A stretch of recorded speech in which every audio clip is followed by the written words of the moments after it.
सर्वशक्तिमान परमेश्वर का धन्यवाद हो, हमारे परमेश्वर ने हमको आज सुबह के समय एक बार फिर प्रभु के चरणों में आने के लिए सौभाग्य दिया है, ताकि हम परमेश्वर के वचनों को सीख सकें।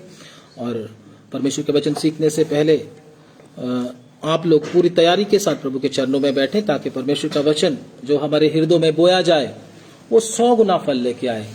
तो कभी भी परमेश्वर के वचन को हल्के में नहीं लेना। जब भी परमेश्वर के वचन को सुनते हो उसको हृदय तक आने देना है। हृदय तक तब जाएगा जब आप ध्यान से सुनोगे। परमेश्वर का वचन काम कब करता है? जब आप उसको बड़े ही ध्यान से परमेश्वर के वचन को सुनते हो। अगर आप परमेश्वर के वचन को ध्यान से नहीं सुनते तो परमेश्वर का वचन आपके हृदय में कार्य नहीं करेगा, जो कि आप लोगों को फिर उसका क्या होगा? नुकसान। परमेश्वर का वचन क्यों सुनते हैं? ताकि हम सबको उस वचन का क्या हो? फायदा हो, जिससे हमारी क्या हो? बढ़ोतरी हो। परमेश्वर का वचन एक बीज की तरह है, जब हृदय में जाता है तब क्या लेके आता है? फल लेके आता है। लेकिन अगर बीज सीधा हृदय में जाएगा तभी फल लेके आएगा। अगर दिमाग में जाएगा तो क्या करेगा? आपको घमंडी बनाएगा और आप एक नंबर के घमंडी बन जाओगे, अपने आप को ज्ञानवान समझने लगोगे। तो इसलिए इस बात से बचने के लिए हमको क्या करना चाहिए? परमेश्वर के वचन को बड़े ही ध्यान से सुनना चाहिए। प्रभु के सामने प्रार्थना करना चाहिए, परमेश्वर तेरा वचन किधर जाए? मेरे हृदय में जाए। जब हृदय में जाएगा तो फल लेके आएगा। जैसे एक बीज जमीन में बोओगे तो क्या करेगा? वो उगेगा। अगर आप पत्थर पर रख दोगे उसको तो क्या करेगा?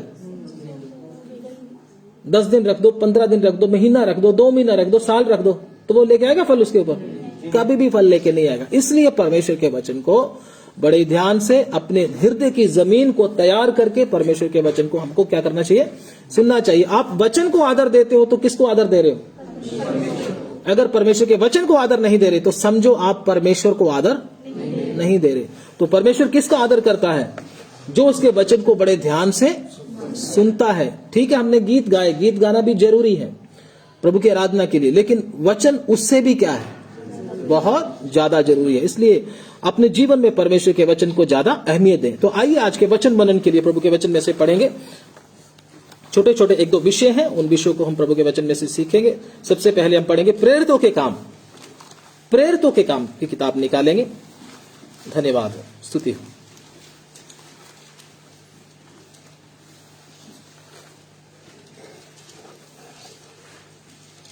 धन्यवाद। उसका 2 अध्याय, उसका 1 वचन से पढ़ेंगे। प्रेरितों के कार्य उसका 2 अध्याय, उसका 1 वचन से ऊंची आवाज में कोई भी पढ़ दे। जब पेंतीकुस्त का दिन आया जी, तो वे सब एक जगह इकट्ठे थे। जब पेंतीकुस्त का दिन आया तो वो सब क्या थे? एक जगह इकट्ठे। यहूदियों का पर्व पेंतीकुस्त का दिन। यहूदी अपने पर्व पे क्या होते थे? बहुत लाखों और लाखों की तादाद में क्या होते थे? इकट्ठे होते थे। पर्व में बहुत खुशी मनाते थे, क्योंकि परमेश्वर ने इनको ये बोला था, और खुशी मना रहे थे। कौन? यहूदी लोग। तो पेंतीकोस्त का दिन जब आया वे सब एक जगह क्या थे? इकट्ठे थे। आगे पढ़ लीजिए। एकाएक आकाश से बड़ी आंधी की सी सनसनाहट का शब्द हुआ और उससे सारा घर जहाँ वे बैठे थे गूंज गया। हाँ, 5 आयत भी पढ़ लीजिए। आकाश के नीचे की हर एक जाति में से भक्त यहूदी यरूशलेम में रह रहे थे। हाँ, आकाश की क्या है? आकाश के नीचे की हर जाति में से भक्त यहूदी यरूशलेम में रह रहे थे। मतलब एक बहुत बड़ी भीड़ उधर क्या थी? रुकी हुई थी, जमा हुई थी। जैसे मेला लगता है हमारे पंजाब में, तो मेले पे कितने लोग इकट्ठे होते हैं? सोच के देखो। ऐसे ही उधर भी बहुत बड़ी भीड़ क्या हुई थी? इकट्ठी हुई थी। जब भीड़ इकट्ठी हुई थी, लेकिन प्रभु के लोग किधर थे? भीड़ में थे? बोलिए ना, वो किधर थे? एक अलग जगह पर बैठकर क्या कर रहे थे? खाना खा रहे थे, केक काट रहे थे, क्या कर रहे थे? हैप्पी बर्थडे टू यू कर रहे थे। क्या कर रहे थे? प्रार्थना कर रहे थे। प्रार्थना क्यों कर रहे थे? क्यों कर रहे थे प्रार्थना? बोलिए ना। ऐसे ही बस टाइम पास कर रहे थे? बोलो। पवित्र आत्मा के इंतजार में क्या कर रहे थे? लगभग 120 लोग पूरे यहूदियों से अलग होकर एक कमरे में क्या कर रहे थे? प्रार्थना कर रहे। ये मेले में घूम नहीं रहे थे, ये अलग से क्या कर रहे थे? प्रार्थना कर रहे थे। चाहते तो ये भी मेले में क्या कर सकते थे? घूम सकते थे, मजा ले सकते थे, खाना पीना खा सकते थे, लेकिन इन्होंने क्या चूज किया, क्या सिलेक्ट किया? हम बैठकर क्या करेंगे? प्रार्थना करेंगे। कितने लोग हैं? लगभग 120 लोग उस कमरे में बैठकर जब ये प्रार्थना कर रहे थे। दुनिया मजा कर रही है, ये प्रार्थना में लगे हुए हैं। इच्छा क्या है? परमेश्वर तू हमको पवित्र आत्मा की शक्ति से भर दे। ये सोचकर प्रार्थना। कितने दिन लग गए? लगभग 10 दिन उनको लगे प्रार्थना करते करते। हम 10 मिनट प्रार्थना करके क्या हो जाते हैं? थक जाते हैं ना। क्या बोलते? प्रभु पवित्र आत्मा दे दे, और देवी 10 मिनट के अंदर। यही होता ना, पवित्र आत्मा 10 मिनट के अंदर दे दे तो मैं मान जाऊं, फिर मैं मान जाऊंगा तू परमेश्वर है। परमेश्वर को भी क्या करने की कोशिश करते हैं? अपने रिमोट से चलाने की कोशिश करते हैं। हम तो यही करते हैं। टीवी पर हर चीज को, आज क्या हो गया, सिस्टम क्या हो गया, हर चीज रिमोट से चले। मेरी गाड़ी भी रिमोट पे चले और दरवाजा भी रिमोट से ही खुल जाए, ठीक है ना। सब चीजों को रिमोट से चलाने की कोशिश करते हैं। तो इसी प्रकार से परमेश्वर को भी आज का इंसान क्या करता है? आज का विश्वासी बोले तो हाँ, अपने ही रिमोट से चलाने की कोशिश करता है। प्रभु मेरे पास 10 मिनट है, पवित्र आत्मा तूने देना है तो दे, नहीं देना तो ना दे, मैं तो चला। यही है ना। तो ऐसा नहीं। ये इस्राएली लोग क्या थे? 10 दिन तक भी क्या कर रहे थे? इंतजार करते। प्रभु ने बोला था इनको, मैं तुम्हारे ऊपर क्या उंडेलूंगा? पवित्र आत्मा उंडेलूंगा। तो ये उस परमेश्वर की हुई वायदे को याद करके क्या कर रहे थे? प्रार्थना कर रहे थे। दुनिया मजा कर रही थी, ये प्रार्थना कर रहे थे। मुझे लगता है उपवास में भी जरूर होंगे, ठीक है ना, अगर ये प्रार्थना कर रहे थे। तो जब प्रार्थना कर रहे थे तो क्या हुआ? आगे पढ़े। एकाएक आकाश से बड़ी आंधी की सी सनसनाहट का एकाएक आकाश से क्या हो गया? आंधी की सनसनाहट का शब्द हुआ। किधर से आ रहा? आकाश से। धरती से आ रहा है या आकाश से? आकाश से। आकाश में कौन है? परमेश्वर की ओर से। जब ये प्रार्थना कर रहे थे इकट्ठे होकर, एक मन एक चित्त होकर क्या कर रहे थे? प्रार्थना। उधर दुनिया एक मन एक चित्त होकर मेला मना रहे थे, लेकिन ये एक मन एक चित्त होकर क्या कर रहे थे? एक जगह इकट्ठे थे। प्रभु कहता 2 या 3 मेरे नाम में इकट्ठे होते, मैं उनके बीच में क्या होता हूं? पवित्र आत्मा का भरपूरी, पवित्र आत्मा की सामर्थ एक जगह पर जब हम इकट्ठे होते हैं, उस समय क्या करती है? कार्य करती है। ये इतिहास है। अगर कोई बोले मैं अकेला ही पवित्र आत्मा में भर जाऊंगा, बिस्तर में बैठा बैठा, तो भूल जाओ। पवित्र आत्मा में ऐसे भर, एक जगह पर इकट्ठे होना हर विश्वासी के लिए बहुत जरूरी है। उन लोगों ने नमूना दिखा। तो एक जगह पर जब इकट्ठे, तो एकदम आंधी की सनसनाहट का क्या हुआ? शब्द हुआ। आगे पढ़ दीजिए। और उससे सारा घर जहाँ वे बैठे थे गूंज गया। उससे सारा घर, किससे? उस शब्द से। उस आंधी के शब्द से क्या हो गया? सारा घर क्या हो गया? गूंज गया। आवाज मनुष्यों की आवाज नहीं है, ये आंधी की सनसनाहट का शब्द है। हमारी तो, अगर जब हम पवित्र आत्मा भरते हैं, हमारी आवाज से घर गूंजता है, लेकिन उधर घर किससे गूंज रहा है? आंधी की सनसनाहट से परमेश्वर की अलौकिक ताकत काम कर रही है। उधर घर गूंज गया। आगे। और उन्हें आग की सी जीभें फटती हुई दिखाई दी। उनको आग की सी जीभें फटती हुई क्या दी? दिखाई दी जी। और उनमें से हर एक पर आ ठहरी। हर एक के ऊपर आ ठहरी। जब जो मेला मना रहे थे उनके ऊपर नहीं, जो पर्व में आए थे उनके ऊपर, जो मिलकर सारे इकट्ठे बैठकर प्रार्थना कर रहे थे, उन हर एक के ऊपर आ ठहरी। आज भी जब आप भी इकट्ठे मिलकर प्रार्थना करते हो, तो आज भी वो जीभें आपके ऊपर ठहरना चाहती हैं। आज भी प्रभु इंतजार कर रहा है इस बात का। लेकिन एक मन एक चित्त होना बहुत। शैतान आज क्या करता है? विश्वासी की पास्टर के साथ, विश्वासी की विश्वासी के साथ, और बहन का भाई के साथ, माँ का बाप के साथ, और बच्चों का आपस में क्या करके रखता है? झगड़ा, ताकि इनकी आपस में क्या करे? बने ना। आपस में क्या करते हैं? लड़ते मरते रहेंगे। तो जब तक हम एक मन एक चित्त नहीं होते प्रार्थना करने के लिए, खाली प्रार्थना करने से काम नहीं चलेगा। क्या करना पड़ेगा? एक मन एक चित्त होना भी क्या है? बहुत। सबका एक मन होना चाहिए। अगर एक दूसरे की आपस में बोल देते ना, हम मेरी बनती नहीं है उसके साथ, भाई ऐसे काम नहीं होगा। सब एक मन एक चित्त होकर क्या कर रहे थे? प्रार्थना कर रहे थे। जब प्रार्थना कर रहे थे, आंधी की सनसनाहट का शब्द हुआ। आग की जीभें उनके ऊपर फटती हुई दिखाई दी। आगे। और उनमें से हर एक पर आ ठहरी। उनमें से हर एक के ऊपर क्या हो गई? आकर ठहर गई जी। वे सब पवित्र आत्मा से भर गए। जब आकर ठहर गई तो वो क्या हो गए? पवित्र आत्मा से क्या हो गए? आग की जीभें क्यों आई है? आग की जीभ क्यों आई है? फटती हुई क्यों दिखाई दे रही? हमारी जीभ भी क्या चलती है? बहुत चलती है। उस जीभ को क्या करने के लिए? कंट्रोल करने के लिए परमेश्वर ने क्या भेजा? आग की जीभें भेजी है, ताकि हमारे सब मलिनता को क्या कर दे? उसमें सेंटिफाई कर दे, उसको जला दे, उसको खत्म कर दे। पवित्र आत्मा के साथ भरा हुआ जो व्यक्ति नहीं है, उसकी जुबान क्या करेगी? ज्यादा ही चलेगी। लेकिन पवित्र आत्मा ने सबसे पहले आकर किसको कंट्रोल में कर दिया? आगे जब हम पढ़ते हैं तो आग की जीभें क्यों आई है? उसकी जुबान को भी नियंत्रण में करने के लिए आई है। फिर आप जो चाहते हो वो नहीं बोल पाओगे, फिर जो परमेश्वर चाहता है वो बोलोगे। फालतू की बात मुंह से निकलने वाली नहीं है, गंदी बात मुंह से। इसलिए परमेश्वर का वचन में लिखा हुआ, कोई गंदी बात तुम्हारे मुंह से ना निकले। परमेश्वर के आत्मा को क्या ना करो? दुखी। परमेश्वर की आत्मा को दुखी अगर आपने कर दिया, वो आपके साथ होकर काम, आराधना आपसे होगी नहीं, फिर प्रार्थना करने को फिर मन नहीं करेगा, आत्मा की शक्ति से आप भरोगे नहीं। क्यों? उसका कारण क्या? आपने पवित्र आत्मा को क्या कर दिया? दुखी कर दिया। तो इसलिए हमने क्या करना है? जो प्रभु चाहता है, जो सबके लिए अच्छा है, जो सबके लिए भला, वही शब्द मुंह से निकाले। किसी को श्राप ना दे। मैंने पिछली बार भी बताया था, बहुत लोग एक दूसरे को श्राप देते हैं। प्रभु यीशु मसीह ने भी बोला, जब यीशु मसीह वचन प्रचार कर रहे थे, बहुत सारे लोगों ने उसके वचन को सुनना नहीं चाहा, उसको कबूल नहीं किया, तो चेले क्या बोल रहे थे? आज्ञा दे कि क्या कर, अभी इधर क्या आ जाए? आग आ जाए। प्रभु ने बोला, तुम जानते नहीं तुम कौन सी आत्मा के हो। तो अगर हम दूसरों को श्राप देते हैं तो फिर कौन सी आत्मा के हैं? चाहे मैं हूं, चाहे मैं सेवक हूं, इधर खड़ा हुआ आपको श्राप देने लगूं, तो वो आत्मा सही आत्मा नहीं है, ये याद रखना।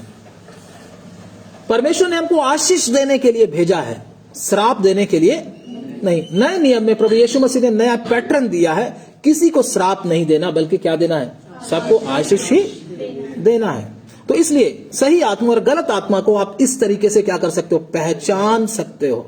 सही आत्मा जो नए नियम में है, जो परमेश्वर ने हमको दिया है, वो दूसरों को क्या देता है? आशीर्वाद ही देता है, याद रखना। तो ये क्या हो गए? जब इन्होंने इधर बैठे थे तो पवित्र आत्मा से क्या हो गए? भर गए। आगे पढ़ दीजिए। वे सब पवित्र आत्मा से भर गए। वे सब मतलब जितने 120 लोग लगभग बैठे थे उस कमरे में, वो सब पवित्र आत्मा से भर गए। क्यों? क्योंकि वो सब के सब एक मन और एक चित्त होकर प्रार्थना कर रहे थे। किस लिए? हमने पवित्र आत्मा का भरपूरी पाना है। आजकल लोग प्रार्थना में बैठते ही नहीं है, तो परमेश्वर आपको पवित्र आत्मा से भरे क्यों? प्रभु का वचन कहता है, जो मांगता है उसको मिलता है। ये इंतजार कर रहे थे किसका? कमेटी कब निकलेगी इसका इंतजार नहीं कर रहे थे, है ना? तनख्वाह कब मिलेगी इसका इंतजार नहीं कर रहे थे, नौकरी कब मिलेगी इसका इंतजार नहीं कर रहे थे। किसका इंतजार कर रहे थे? पवित्र आत्मा का इंतजार। इसलिए प्रार्थना कर। लेकिन आजकल प्रार्थना क्यों होती है?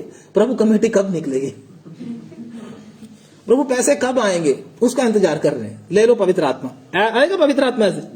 कभी नहीं आएगा, सारी जिंदगी लगे रहो चाहे, ऐसे कभी नहीं आने वाला। तो पवित्र आत्मा का इंतजार कर रहे थे, तो वो क्या हो गया? पढ़ दीजिए।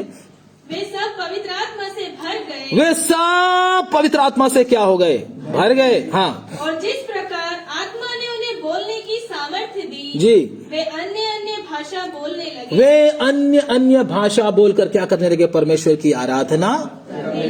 कौन? जो पवित्र आत्मा से भर गए। पवित्र आत्मा से क्यों भरे? क्योंकि वो इंतजार कर रहे थे। इंतजार करके खाली यही नहीं, इंतजार ही करते रहते थे, वो इंतजार में प्रार्थना भी कर रहे थे,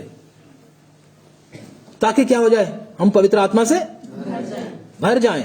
तो हमारे अंदर क्या होना चाहिए? पवित्र आत्मा को पाने की एक भूख होनी चाहिए, और इंतजार करने के लिए क्या करना चाहिए? प्रार्थना में बैठना चाहिए। 10 दिन हो गए, प्रभु ने यह नहीं बोला था 10 दिन के बाद पवित्र आत्मा से भर दूंगा, ऐसे नहीं बोला था। पता नहीं कितने महीने लग जाने थे, लेकिन प्रभु ने क्या कर दिया? इनके मन को देखकर इनको 10वें दिन ही क्या कर दिया? पवित्र आत्मा से भर दिया।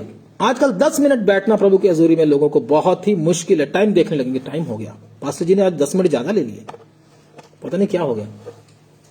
तो इसलिए हम भी पवित्र आत्मा से भर नहीं पाते। पवित्र आत्मा से भरना तो एक मन एक चित्त होना है, दूसरा बैठना है। किसमें? इंतजार में। ट्रेन जब आती तो ट्रेन के इंतजार में बैठते हो ना, है ना? पवित्र आत्मा के इंतजार में क्यों नहीं बैठते? बोल प्रभु ऐसे ही दे दे पवित्र आत्मा जैसे तूने देना, 10 मिनट से ज्यादा नहीं। तो ये काम छोड़कर क्या करें? परमेश्वर के पवित्र आत्मा को पाने के लिए, पवित्र आत्मा की भरपूरी को पाने के लिए क्या करें? इंतजार करें। परमेश्वर का आत्मा आपके जुबान को क्या कर देगा? नियंत्रण में ले लेगा। जब नियंत्रण में ले लेगा, आत्मा के वरदान कलीसिया में और विश्वासियों में उमड़ने लगेंगे। वो कलीसिया आत्मिक वरदानों से क्यों भर गई? क्योंकि वो इंतजार करते थे, पवित्र आत्मा को चाहते थे। हमें कुछ नहीं चाहिए, हमें क्या चाहिए? अपने घर बार बंद करके एक जगह पर क्या बैठे थे? इंतजारी में थे। हमको भी इस प्रकार से अगर हम करते हैं तभी पवित्र आत्मा से क्या होंगे? भर पाएंगे। बिना पवित्र आत्मा के, मैंने आपको बताया था, आप यीशु को फॉलो कर नहीं सकते। आप दिमाग में रख सकते हो ये है, ये है, ये वचन है, ये वचन है, लेकिन फॉलो करना बहुत मुश्किल होगा, उसके पीछे चलना बहुत मुश्किल होगा, यीशु मसीह की मानना बहुत मुश्किल होगा। अगर वचन के अनुसार चलना है, उसके लिए हमको क्या दिया गया है? पवित्र आत्मा भी।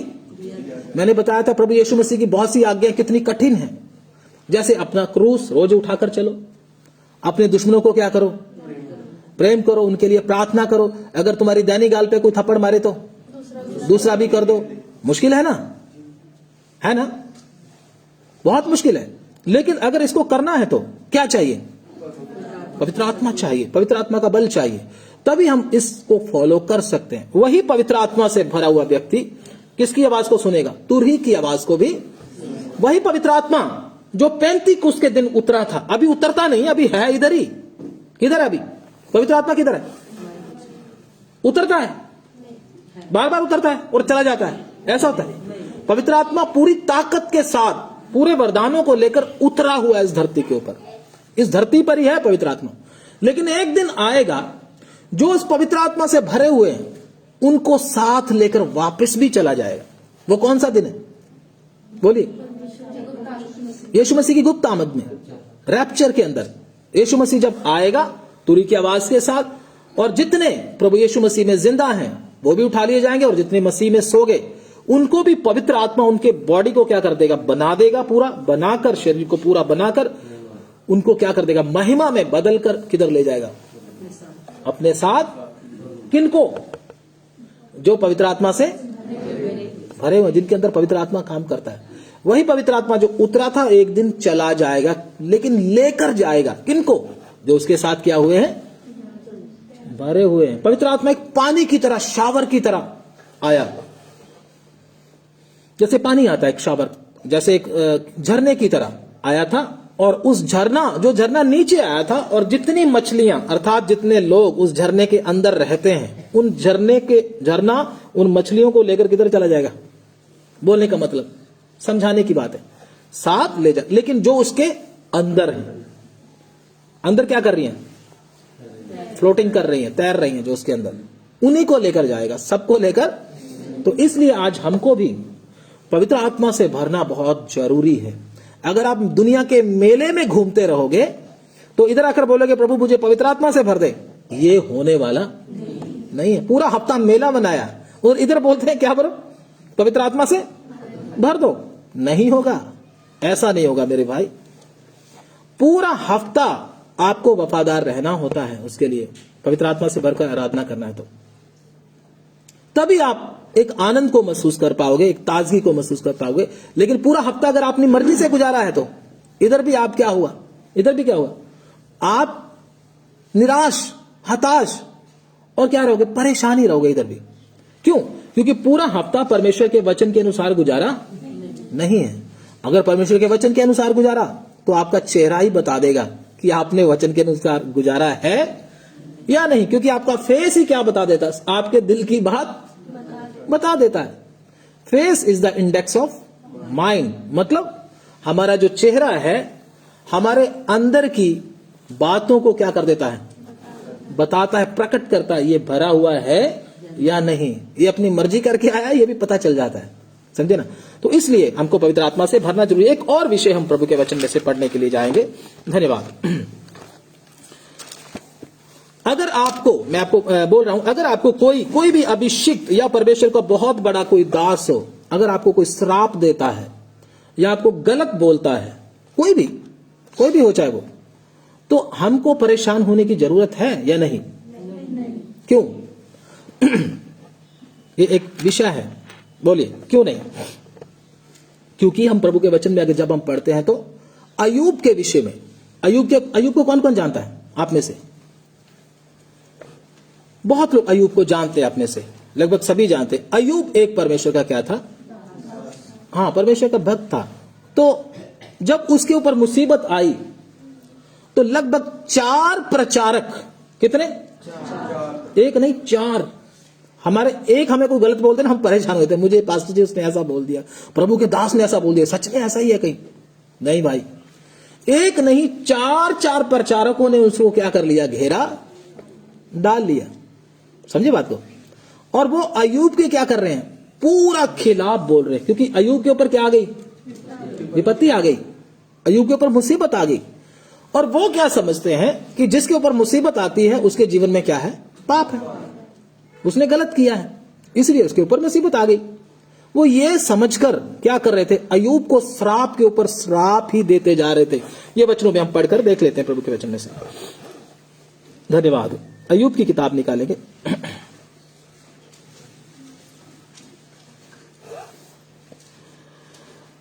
उसका 36 अध्याय,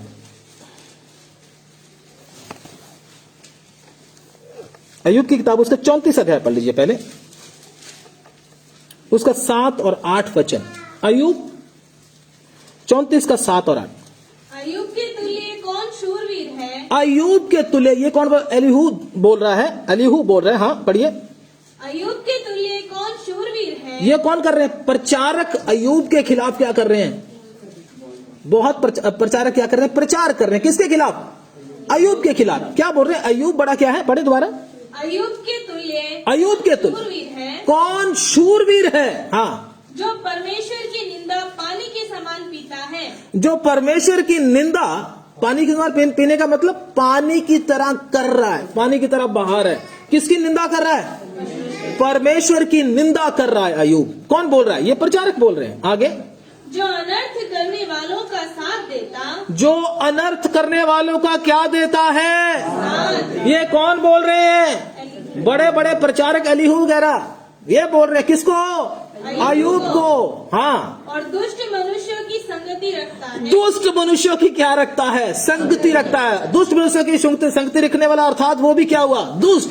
अय्यूब को भी क्या समझ रहे हैं? दुष्ट बोल रहे हैं। कौन? ये एलीहू वगैरह, ये सेवक। हाँ जी, अभी पढ़ते 34 का 11। वह मनुष्य की करनी का फल देता है। अब वह मनुष्य को उसकी करनी का फल देता है, और प्रत्येक को अपनी अपनी चाल का फल भुगताता है। किसको सुना रहे हैं? अय्यूब को। अय्यूब को वचन सुना रहे हैं। एक तो वो पहले से बड़ा परेशान है, दूसरा क्या कर रहे हैं? परमेश्वर तेरी करनी का फल तुझे दे रहा है। और अय्यूब के तुल्य कौन शूरवीर है? जो परमेश्वर की निंदा करता है। और ये क्या है? ये क्या करता है? जो अनर्थ करने वालों का क्या देता है? साथ देता है। दुष्टों की क्या करता है? संगति करता है। इल्जाम के ऊपर इल्जाम लगाए जा रहे हैं। किसके ऊपर? अय्यूब के ऊपर। ध्यान से सुन लेना इस वचन को। लेकिन इल्जाम ने लगा रहे हैं, अच्छी बात है, और भी दूसरे भी, उनके बारे में पढ़ने का भी समय नहीं है, अच्छी बात है, लगा रहे हैं। लेकिन मैं आपको बोलता हूं, परमेश्वर इसके विषय में क्या कहता है? अय्यूब के विषय में पढ़ लीजिए प्रभु के वचन में से। सेवक कुछ और बोल रहे हैं, परमेश्वर कुछ और बोल रहे हैं। आपने किसकी आवाज को सुनना है? कई बार हम सेवकों की, सेवक ने मुझे ऐसा बोल दिया, उसकी आवाज को सुनकर क्या हो जाते हैं? परेशान हो जाते हैं। लेकिन परमेश्वर अय्यूब के विषय में क्या बोल रहा है? अय्यूब उसका 1 अध्याय, उसका 8 वचन।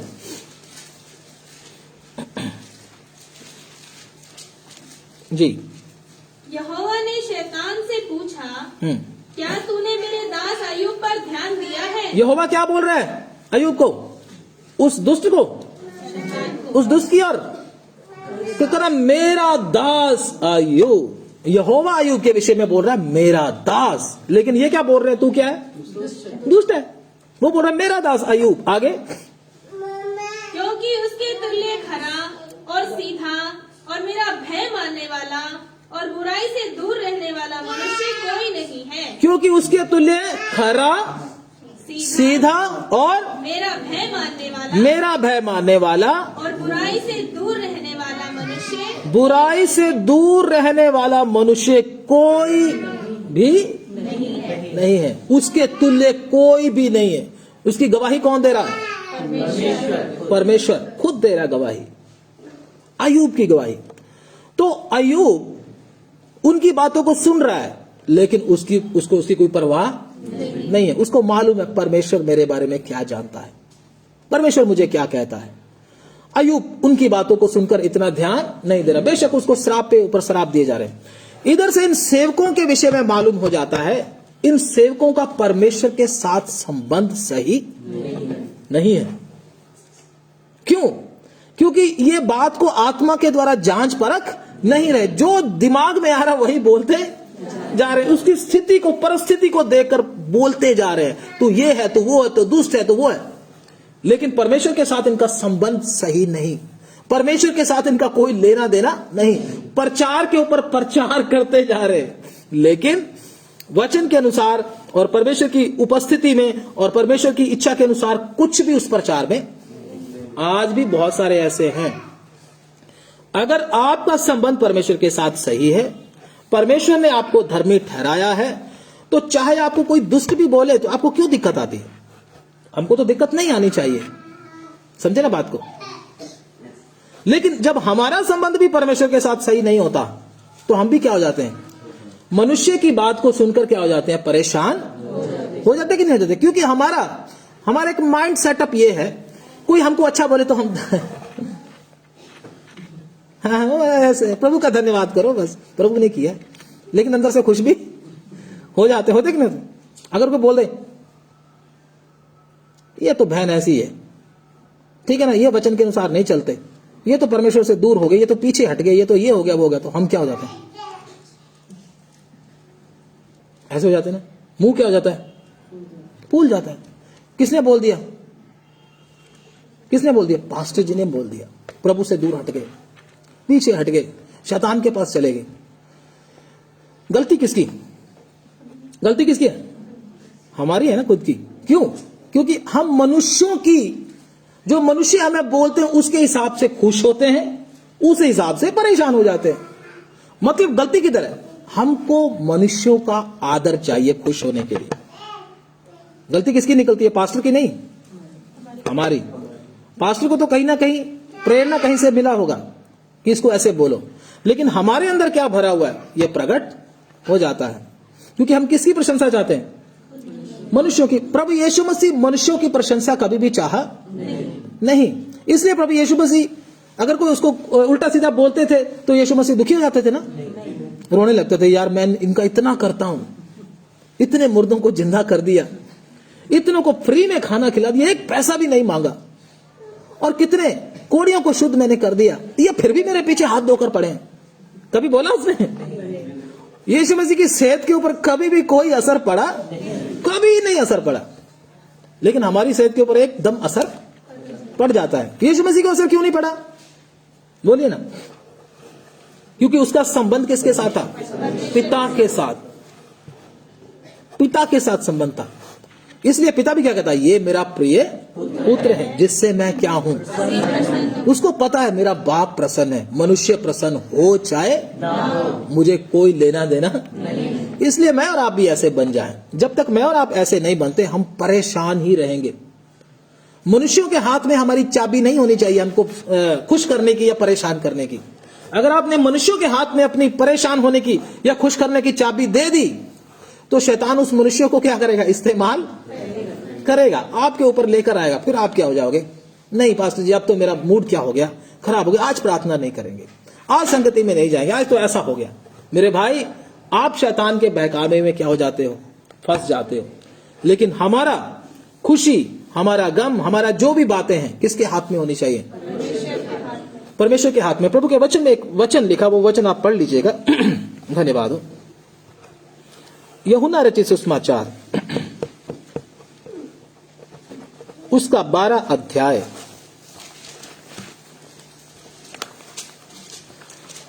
धन्यवाद। 12 का 24 पढ़ लीजिए। मैं तुमसे सच सच कहता हूँ जी। कि जब तक गेहूं का दाना भूमि में पड़कर मर नहीं जाता वह अकेला रहता है, परंतु जब मर जाता है तो बहुत फल लाता है। जी, प्रभु का वचन करे, जब तक गेहूं का दाना, पंजाबी च कणक दा दाना, गेहूं का दाना भूमि, इधर ध्यान दीजिए, भूमि में पड़कर मर नहीं जाता, तब तक क्या नहीं लेकर आता? फल लेकर नहीं आता। कभी भी फल लेकर नहीं आएगा। उसको क्या करना पड़ेगा? भूमि में जाना पड़ेगा। जैसे मैंने आपको बोला था, वचन कब काम करता है? हाँ जी, जब हृदय में जाएगा। ऐसे ही जब तक गेहूं का दाना भूमि में पड़कर मर नहीं जाता, भूमि में पड़ना है, फिर क्या करना है? मरना भी है, तब तक वो क्या नहीं लेकर आएगा? फल नहीं लेकर आएगा। आगे उसको दोबारा पढ़ दीजिए। मैं तुमसे सच सच कहता हूँ, मैं तुमको सच सच कहता हूँ कि जब तक गेहूं का दाना जी भूमि में पड़कर मर नहीं जाता वह अकेला रहता है। वह अकेला रहता है। मरना किस बात के लिए? मरना किस बात के लिए मरना? अपनी प्रशंसा के लिए मरना, अपने आदर के लिए मरना, अपने नाम के लिए मरना। हम में से बहुत सारे विश्वासी क्या चाहते हैं? प्रशंसा चाहते हैं। प्रशंसा मिलते ही बड़ी खुशी आती है, आत्मा से भरने की जरूरत ही नहीं पड़ती। फिर कहते ये तो बहुत अच्छा हो गया, प्रभु मेरे साथ है, देखो हर तरफ से प्रशंसा मिल रही है ना। और नाम जब होता है, हाँ इस बहन ने किया, वो इस भाई ने किया है, वो नाम चाहिए। और क्या चाहिए? आदर चाहिए। आदर नहीं मिला तो क्या हो जाता है? कलीसिया में आदर नहीं मिला तो परेशानी होती है इंसान को, होती कि नहीं होती? तो इसलिए प्रभु कहता है, जब तक गेहूं का दाना, मतलब मनुष्य, एक विश्वासी भूमि में पड़कर मर नहीं जाता, तब तक वो फल लेकर नहीं आता। फल नहीं आएगा आपके ऊपर। प्रभु को क्या चाहिए? फल चाहिए। मरा हुआ आदमी, अगर कोई मरा हुआ आदमी आपके सामने पड़ा हुआ, उसको गाली दो, गुस्सा करेगा? उसके ऊपर पत्थर मार दो, उठकर आएगा? नहीं आएगा ना, बिल्कुल नहीं आएगा ना। उसकी चुगली करो उसके सामने, मुंह के ऊपर, उठकर जिंदा हो जाएगा? हाँ बोलो। नहीं करेगा ना, कुछ भी नहीं करेगा। कुछ भी बोलो उसको, उसकी चुगली करो, निंदा करो, उसके खिलाफ बोलो, उसके ऊपर गर्म पानी फेंक दो, उसको पत्थर मार दो, वो जिंदा, क्योंकि मर चुका है ना। ऐसे ही एक विश्वासी जो अपने आदर, अपने नाम, अपनी प्रशंसा के लिए मर चुका है, वो जिंदा होगा? लेकिन हम तो जिंदा हो जाते हैं। इसका मतलब मरने की एक्टिंग कर रहे हैं क्या? है ना। वो तो मरने की एक्टिंग कर रहा था। मैं बोलो तू कैसे जिंदा हो गया? जिंदा होने का मतलब किसी ने बोल दिया तो एकदम गुस्से, मुझे ऐसा बोल दिया, उसने मुझे ऐसा बोल दिया, उसने मुझे ऐसा कह दिया, उसने ऐसा कह दिया, पूरी लिस्ट पढ़कर हम क्या कर देते हैं? सुना देते हैं। तू जिंदा किधर से हो गया? तू तो बोल रहा था वचन के अनुसार मैं मरा हुआ हूं, मेरे को तो कोई कुछ भी बोले कोई फर्क नहीं पड़ता। इसका मतलब क्या है? मेरे और आपकी खुशी मनुष्यों के बोलने पर क्या है? आधारित है, उसके ऊपर आधारित। हम डिपेंड किसके ऊपर है? मनुष्य के बोलचाल के ऊपर, उसके व्यवहार के ऊपर। परमेश्वर के ऊपर डिपेंड होने का हम क्या करते हैं? नाटक करते हैं। मैं आपको बोलता हूं, जब तक गेहूं का दाना भूमि में पड़कर मर नहीं जाता, तब तक फल नहीं आएगा। बाइबल पढ़ने से फल नहीं आता, प्रार्थना करने से फल नहीं आता, अन्य भाषा में खाली आराधना करते रहने से फल नहीं आएगा। आपको क्या करना पड़ेगा? इसके लिए मरना पड़ेगा। जब तक मर नहीं जाते, तब तक आपके अंदर से आत्मा के फल, आत्मा के फल कौन कौन से हैं? प्रेम, आदर, शांति, धीरज, विश्वास, नम्रता, निष्ठा और संयम। कितनों के अंदर है? हाथ खड़ा करो। याद सबको है किसी के अंदर भी नहीं। याद करने से काम चलेगा? फरीसियों को भी सारा वचन क्या था? याद था। लेकिन अगर हम, हमारे अंदर से फल निकलना, ये जो हमने सुनाए हैं पूरे के पूरे, बिना पढ़े सुना दिए, क्योंकि सब क्या है? याद है। तो जब तक हम आत्मिक तौर पर, वचन पढ़ लीजिए, एक वचन पढ़ ले, रोमियो की किताब, उसका 6 अध्याय, उसका 11, रोमन चैप्टर 6 वर्स 11।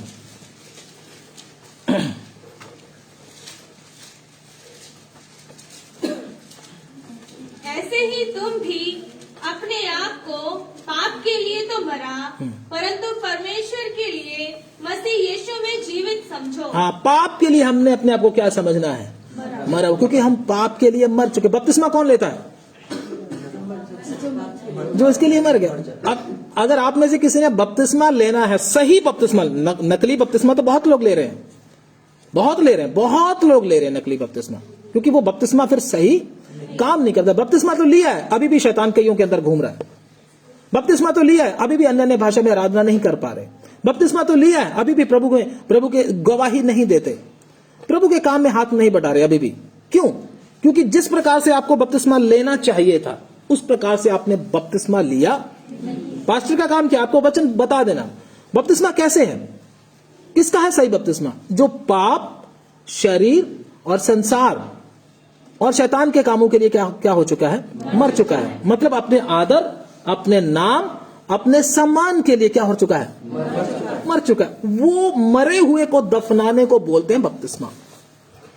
बेहोश को बपतिस्मा देने के लिए प्रभु के वचन में लिखा, हम तो बेहोश हैं, लेकिन जैसे कोई चुगली, निंदा या वैर विरोध करता, उठकर एकदम जिंदा हो जाते हैं, खड़े हो जाते हैं। बोलता तेरे को क्या हो गया? बोलता मैं तो ऐसे ही नाटक कर रहा था।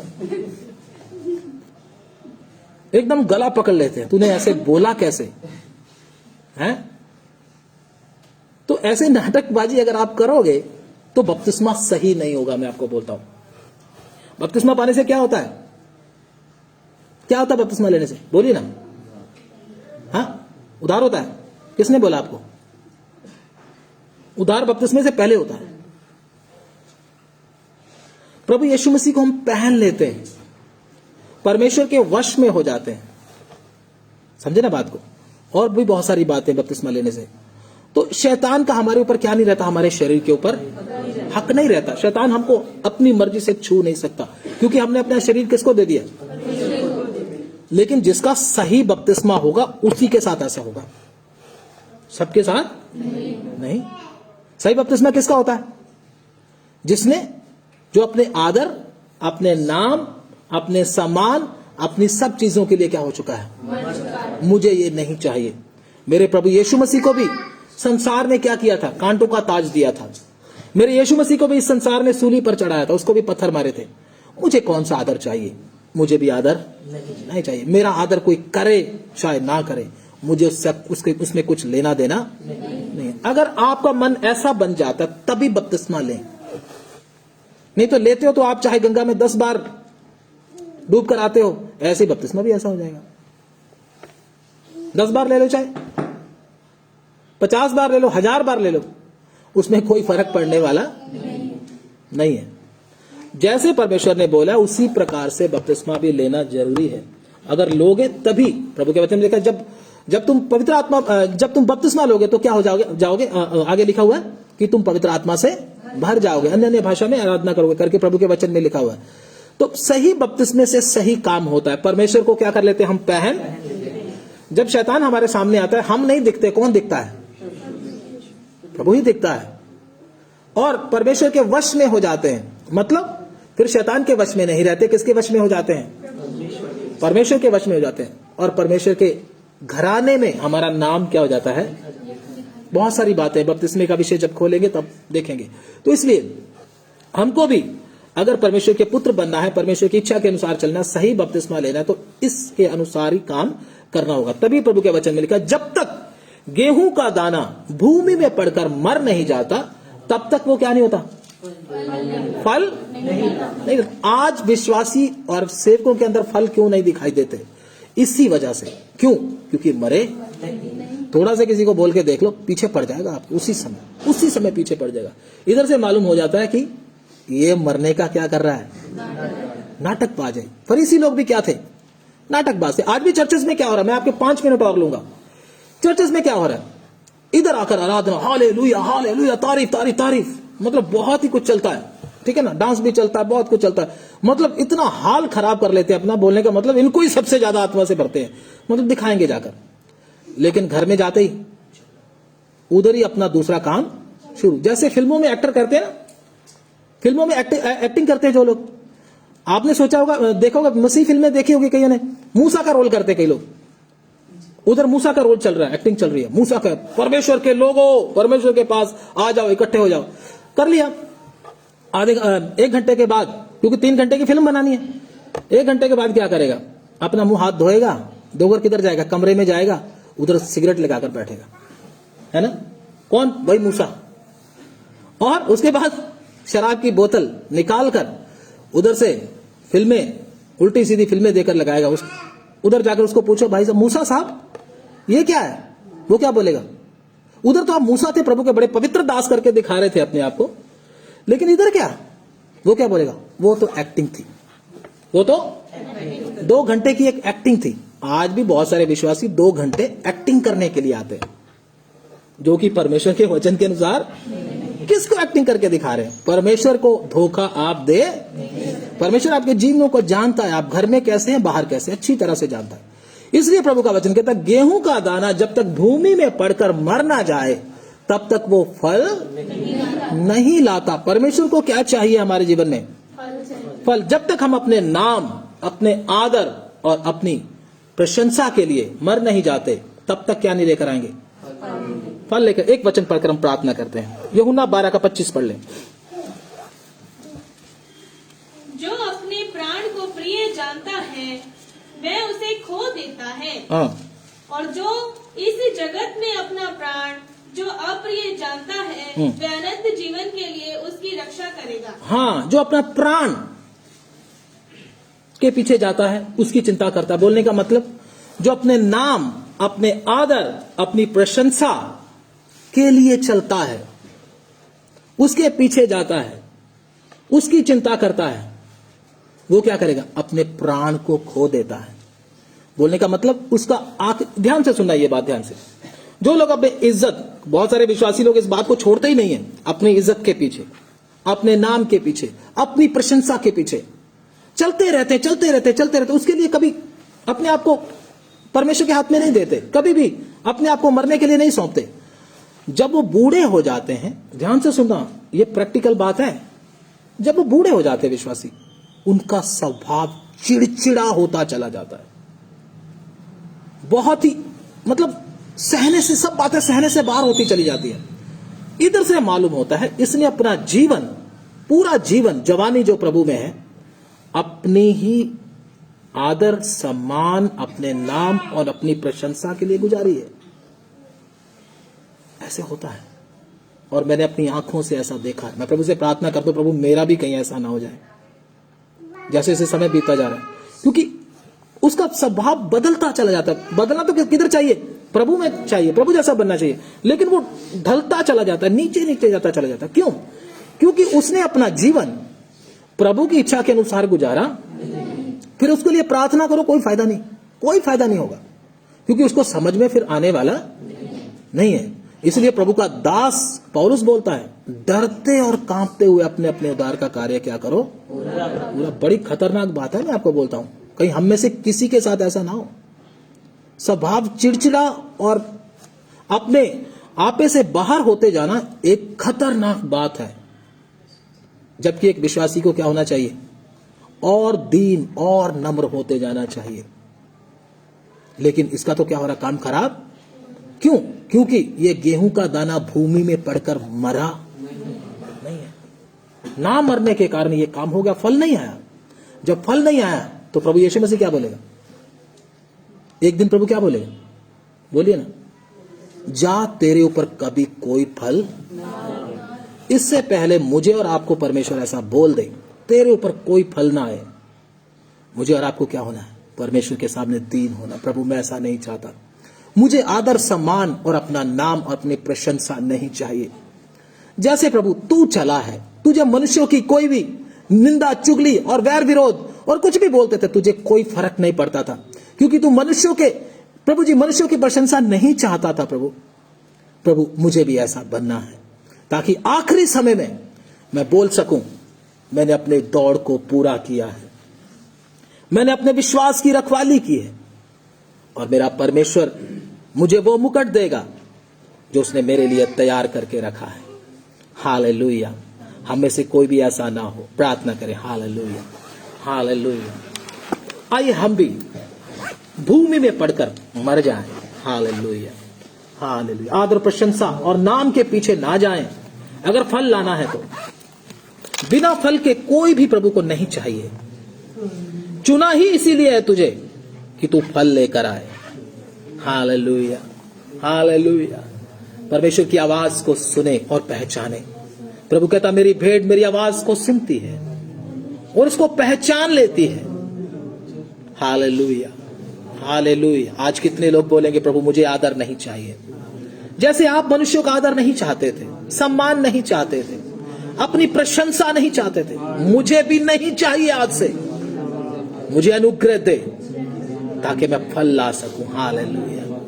बिना फल के मैं ना चलता रहूं, कहीं धोखा ना हो जाए मेरे साथ। हालेलुया। खाली प्रार्थना करने से फल नहीं आता, बाइबल पढ़ने से फल नहीं आएगा। जब तक गेहूं का दाना भूमि में पड़कर मर ना जाए वो फल लेकर नहीं आ सकता। Hallelujah, hallelujah, hallelujah. प्रभु ने आपको फल देने के लिए मौका दिया। लोग अगर आपकी निंदा करते हैं तो फल लाने का मौका है। आपका भाई आपकी निंदा करता है तो फल लाने का मौका है। आपकी पत्नी आपकी निंदा करती है तो फल लाने का मौका है। चाहे दुनिया के लोग आपको तंग करते हैं तो फल लाने का मौका है। बच्चे तंग करते हैं तो भी फल लाने का मौका है। पति तंग करता है, फल लाने का मौका है। Hallelujah, hallelujah. प्रभु एक मौका आपको दे रहा है। जब तक गेहूं का दाना भूमि में पड़कर मर नहीं जाता फल नहीं ला सकता। हालेलुया। प्रभु मुझको भी अनुग्रह दे, मुझको भी अनुग्रह दे, मैं ऐसा बन जाऊं। मनुष्यों के ऊपर प्रभु जी मेरा डोर, मनुष्यों के हाथ में मेरी डोर ना हो। मेरे पिता परमेश्वर मूड की चाबी मेरे खुश होने की और परेशान होने की, दुखी होने की, हंसने की, रोने की चाबी किसी मनुष्य के हाथ में ना हो। सब तेरे हाथ में हो प्रभु। मैं फल लाना चाहता हूं, मुझे पवित्र आत्मा की शक्ति से भर दे। कहीं ऐसा ना हो कि समय बीत जाए, प्रभु बोले जा तेरे ऊपर कोई फल ना लगे। ये समय आने से पहले पहले मैं पश्चाताप करता हूं, मैं अपने गुनाहों से पश्चाताप करता हूं।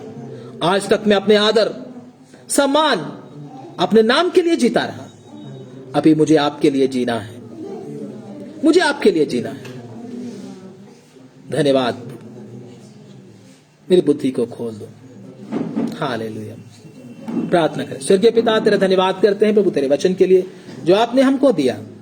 स्वर्गीय पिता एक एक विश्वासी को, हम सबको पिता, मुझे भी प्रभु जी भूमि में पड़कर मर कर पिता आत्मा के फल प्रकट करने के लिए प्रभु हम सबको कृपा दे। हम सब तेरे चरणों में हैं, कमियों से भरे हुए हैं प्रभु, हमारी कमियों को दूर करें। तेरे वचन के अनुसार खड़े होने के लिए कृपा दे। आए हुए एक एक प्रभु तेरे बच्चों को आशीष दे। जो हमारे बहन भाई तेरे वचन को ऑनलाइन सुन रहे हैं, सब आशीषित हो जाएं, फलों से भर जाएं। मैं तेरे हाथों में सौंपता हूं, पवित्र आत्मा की शक्ति से भर जाएं, ताकि पिता प्रभु जी आपको प्रसन्न कर सके। सबको आशीष देना यीशु मसीह के नाम में, आमीन, आमीन। अब हमारे खुदावंद प्रभु यीशु मसीह का फजल, पिता परमेश्वर का प्रेम, पवित्र आत्मा की सबात और संगति इस झुंड के साथ, तमाम प्रभु के संतों के साथ, हमारे खुदावंद यीशु मसीह की आमद तक होता रहे। आमीन, आमीन, आमीन। सबको जय मसीह की। प्रभु आप सबको बहुत बहुत आशीष दे। God bless you all. धन्यवाद। जो हमारे बहन भाई ऑनलाइन हैं उनके लिए मैं प्रार्थना करूंगा, उसके बाद हम समाप्त करेंगे। फेसबुक के ऊपर हमने इसको फिनिश कर दिया है।